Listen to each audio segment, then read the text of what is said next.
vám do tohoto pořadu přináší Relax, sirupy s přírodní ovocnou šťávou. Hasičský už alarm zní, co dál bude, sám to ví.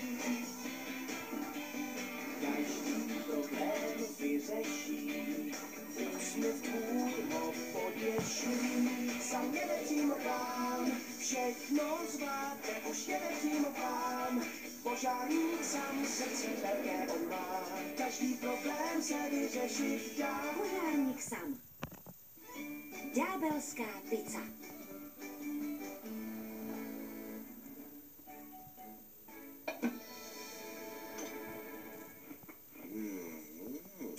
James je vynikající. To je jeden ze starých receptů Belly lasaňové. Našel jsem ho v šuplíku.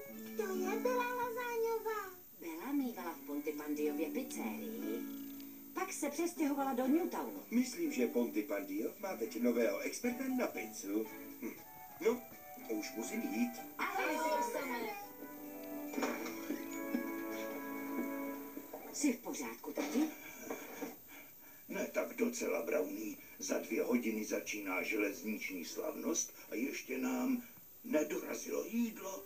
Nedělej si starosti. Můžu usmažit rybí nugetky. Ale ne, mám tu jen jedno balení. Můžu udělat pici. Jamesovy pici jsou opravdu dobré. No, to by bylo skvělé, ale budu jich potřebovat docela dost. Můžu jich udělat docela dost. To není problém. Tak dobře, Jamesy, to je úžasné. Jamesy, jak si představuješ, že uděláš docela dost pizzy za 2 hodiny? Jednoduše, když mi s tím pomůžete. Mužské uniformy jsou z počívkou, která ve vodě zahřívá a mají jasné barvy, abyste byli vidět. A mají pišťálku. Ta se mi moc líbí. Samé, právě včas. Díky, Penny.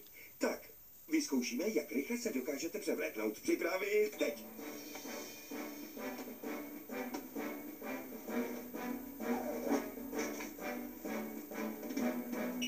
Máte dobrý čas. Tak, teď si je sundejte. Na stanici vyzkoušíme, jak rychle si umíte převléknout uniformy pro záchranu zvířat. Všechno v pořádku? Jo, všechno v pořádku. Jen běžte, doženu vás.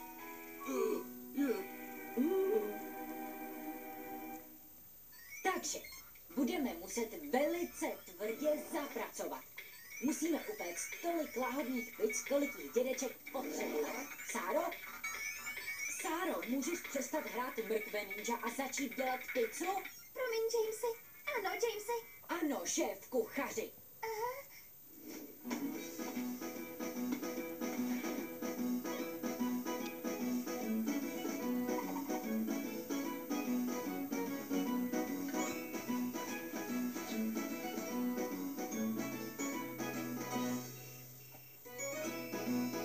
Haló, Jamesy. Chci jen ověřit, jestli probíhá s těmi pizzami všechno tak, jak má. Všechno je v pořádku, dědo. Budou včas hotové. Jamesy, ještě je musíme upéct. A v téhle troubě není tak moc místa. Nahoře máme ještě jednu troubu. Sáro, vezmi tyhle pici a odnes je tam. Co nejrychleji můžeš.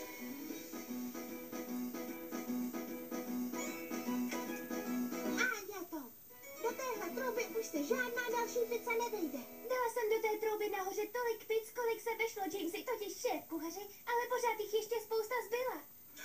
My máme doma taky troubu. Výborně, tak vezmi ty zbývající a dej je do vaší trouby. Šup, šup, šup. Ano, šéfe. Já.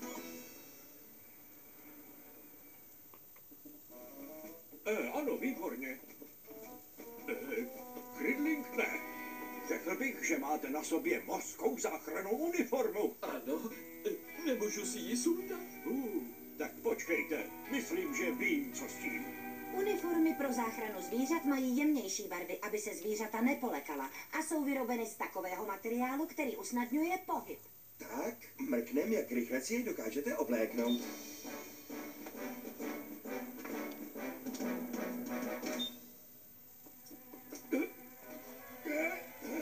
Rychle, oblečte si uniformu pro záchranu zvířat.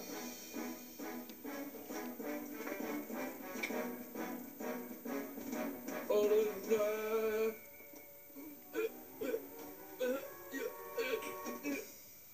Veliteli stanice Stýle. Povedlo se ti dát všechny pici do té trouby, Hano? Jen tak. Musela jsem je trochu zmáčknout. Výborně. Zavolám dědečkovi, že už jsou skoro hotové. Nevolej dědečkovi, Jamesy. Zavolej požárníka sama.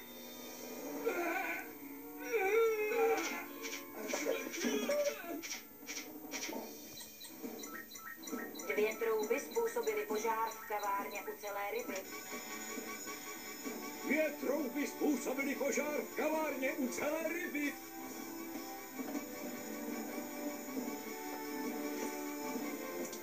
Penny, s Arnoldem pojedete ve Venuši a my si vezmeme Jupitera. Rozumím, samé.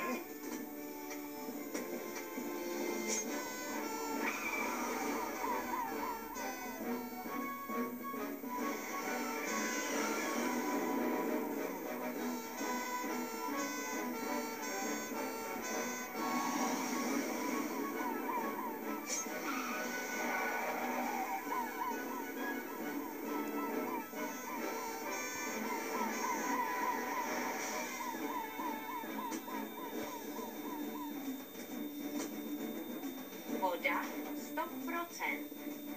Arnolde, vypni elektřinu. Penny, ty pojď se mnou nahoru hasit. Rozumím, samé. Proud vypnout.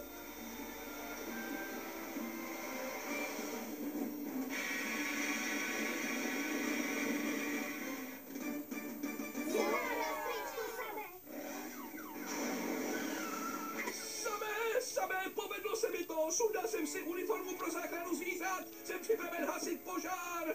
Je mi líto, Elvisi, už je pozdě. Požár je uhašen. Moment, není pozdě. Ale jak to, Hano? Dala jsem spoustu pic do naší trouby a zapnula ji na maximum. Ale ne, možná tam taky hoří. Jsem na cestě.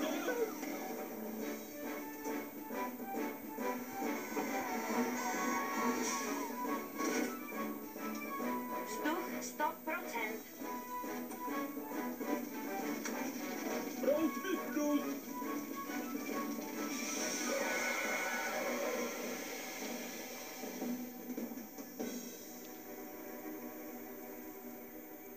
Moc mě to mrzí. Poručil jsem všem nacpat plnou troubu. Asi jsem byl trochu rozkazovačný. Trochu? Vím, že jste se snažili pomoct dědovi Jamesi, ale měli jste počkat na rodiče, aby vám s tím pomohli. Promiň, Samé, měli jsme na ně dávat větší pozor. A teď nebude mít dědeček žádnou pizzu na tu slavnost. Myslím, že vím, kde můžeme sehnat nějaké jídlo. Doufám, že Sam přinese brzo nějaké jídlo. Já taky. Mám vážně hrozný hlad. Sam už je tady. Co pak asi přinesl? Ale... No teď mě teď podržte. To není možné. Bela Lazaňová. Bela Lazaňová. Byla lazaňová. Tak ráda vás všechny zase vidím. A když řekl požárník Sam, že máte pohotovost, rozpálila jsem pec na pizzu. A udělala tolik pizz, kolik mohla. Slyšela jsem o tobě, že se z tebe stal malý kuchař, Jamesy. Můžu ti dávat lekce vaření, kdykoliv budeš chtít. Paráda. Mohli bychom si otevřít vlastní pizzerii. Jen to ne, šéf kuchaři. Ne, šéf kuchaři.